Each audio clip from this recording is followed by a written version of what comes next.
خب دوستان عزیز شروع میکنیم. بینید امروز با شما گپ میزنیم در موضوع بونوسی مدارونه از شرکت فایبرلیگ. من در گروه سلاید را روان میکنم و گپ میزنم، شما هم گوش کرده هم سلاید را تماشا کنید. بینید دوستان عزیز، در فایبرلیگ به نهایت بونوس های زیاد است. یک چند روز پیش ما گذاشتیم با شما در موضوع بونوسی 20 ریستارت که کدامی که در افیر بود یا که записаша тамошо кард мефаҳманд аз худ мекунанд ва имрӯз мо бо шумо гап мезанем дар мавзӯи бонуси модарона. яке аз сабабҳои асосие ки мо бо шумо пешравӣ карда наметавонем дӯстони азиз, ин анамин хубиҳои ширката хуб намедонем, дуруст намедонем ва дуруст пешниҳод карда наметавонем да одамо. ва ман вақте ки дар ҳамин мавзӯъ тайёр шудам, манам фаҳмидам ки ҳамин бонусҳо, махсусан ҳамин бонуси модаронаро ман худам ва ҳозир ҳамин лидероне ки дар ҳамин ҷо маро гӯш кардесанд оянда гӯш мекунам ва ёрам ба фикрам ки ҳамин қонуна намедонистанд. ин рӯз барои мо як откритӣ буд вақте ки ҳамин чиза фаҳмидем. бинед дӯстони азиз, дар ширкати файберлиг ҳаст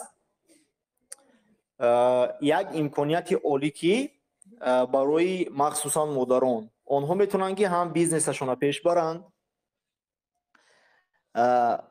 аз хона ҳам даромади калон ба даст биёранд ва ҳам фарзандонашонро тарбия карда ба воя расонанд. плюс метавонанд ки бонуси модарона ба даст биёранд. хоб бинед дӯстони азиз, вақте ки шумо дар ширкати файберлиг аъзо мешавед ва ҳангоми аъзо шудан, масалан шумо фарзанд доред ё ки надоред, барои дар ширкати файберлиг бонуси модаронаро гирифтан ё ин ки бонуси ба фарзанд қабул кардан, кадом шахсиятҳое ки фарзанд карда наметавонанд, онҳо мисол аз дигар хонаҳои бепараздору аз дигар касо фарзанд ба номшон мекунанд ва ёро метавонанд ки ҳамин бонуса чӣ кор кунанд, ба даст биёранд. ана ки ман условиҳош ҳозир гап мезанам, шумо бо диққат гӯш кунед. бинед, шахсиятҳое ки мехоҳанд бонуси модарона ба даст биёранд, онҳо бояд ки дута условияра иҷро кунанд. якумш ҳамин ки ваё бояд ки вақте ки фарзанд таваллуд мекунанд, як сол дар файберлиг ками кам кор кардагӣ бошанд. плюси ин дар давоми як соле ки ваё фаъолият кардагӣ ҳастанд, бояд ки камаш да 8 каталог 1500 балӣ дошта бошанд. яъне 8 каталог аз амин як сол, аз 18 каталог 8 каталогаш бояд ки балошон 1500 бал бошад. яъне аз 1500 бал чи зиёд. ва дуюм қоидааш ҳамин аст ки вақте ки шумо фарзанд таваллуд мекунед, дар вақти фарзанд таваллуд карданатон, дар ҳамон моҳи таваллудатон, ҳамон каталоге ки шумо фарзанд таваллуд мекунед, ҳамон вақта бояд ки балои шумо на кам аз 1500 бал бошад.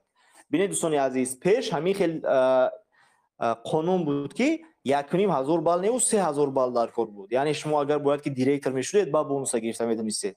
лекин компания боз барои мо шумо як пешниҳоди олӣ кард, як дастгирии калон кард ки на ин ки директор, балки одамое ки ақаллан як сола 8 бор 1500 балӣ кардагиянд ва ё метавонанд ки чӣ кор кунанд, аз ширкати файберлиг бонуси модарона гиранд. ва бинед, барои одамое ки якум бор таваллуд мекунанд ва ё аз тарафи компания давоми як сол пайи ҳам, яъне як соли мо 18-19 каталог аст, аз якум фарзандатон шумо мегиред 231 сомонӣ ҳар каталог, ки ин дар як сол аз 4158 сомон то 4389 сомона мешавад. ин вобаста аз он ки масалан дар як сол чанд каталог аст. баъзе ҳаст шумо медонед ки дар як соли мо 18 каталог аст, бо баъзе ҳаст дар як сол 19 каталог. вобаста аз ҳамун каталогҳо.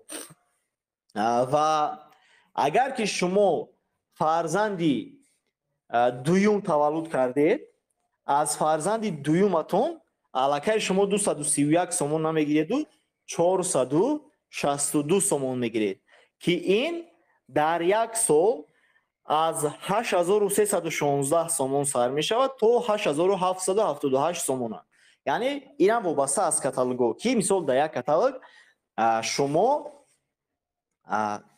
در یک سال چی قدر کاتالوگ است 18 کاتالوگ یا کی 19 کاتالوگ. انا کو بین دوستانی عزیز یک قاعده مهمی دیگر انا همین چیزی که من گفتم که من خودم وقتی همین فهمیدم در شوک در غلطیدم انا همین چیزا از برای شما گپ میزنم. ببینید اگر که شما در شرکت فایبرلیگ اعضا شدید و وقتی که اعضا شدید شما الکی یک فرزند داشتید لیکن همین فرزند شما حوزه سن و سالش به 14 ساله نرسیدگی یعنی از 14 ساله پایان است. مثلا 3 ساله 4 ساله یا که 5 ساله یا که 10 ساله یا که 11 ساله و شما باز یک فرزند دیگر تولد کردید و تمام همین اصول بونوس 20% اجرا کردید. یک فرزند دیگر وقتی که شما تولد میکنید شما میتونید که از طرف کمپانی بونوس مادرانه را از یک فرزند نگیرید و از 2 فرزند گیرید. یعنی هم از فرزندی که یکم تولد کرده بودید و هم از فرزندی که دوم تولد کرده بودید. سرازا دکومنت های هر چه پیشنهاد میکنید این سرازا بونوس ای هر 2 فرزندتون میگیرید. یا اینکه مثلا شما 3 تا فرزند دارید همین 3 فرزند شما اولی 14 ساله شدگی نیستند و مهم است که وقتی که شما بونوسی 20% اصولش اجرا میکنید مهم است که شما با فرزند تولد کنید. به فرزندی نو تولد کردن برای کودکای پیشینتون کمپانی بونوس نمیتید. وقتی که شما 3 فرزند دارید همین 3 کودک شما 14 ساله نیستن و شما چهارمش تولد میکنید کمپانی شما دا بونوس میتید برای یک فرزند و برای سراز 4 فرزند. مثلا نمی 231 سومونی ای 4 فرزند میگیرید چند میشه 3 4 12 924 سومون میگیرید شما هر کاتالوگ ای 4 فرزندتون. فهموشید دوستان عزیز؟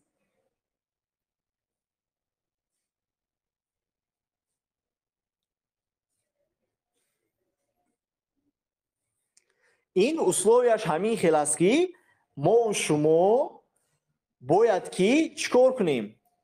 ما و شما باید که اگر خواهیم که بونوس مادرانه گیریم اول اصولش اجرا کنیم. یعنی باید که در کمپانی مینیموم 1 سال کار کرده باشیم و در دام همین 1 سال باید که از همین 18 کاتالوگ در 1 سال هست باید که 8 کاتالوگش 1.5 بالی داشته باشیم و باید که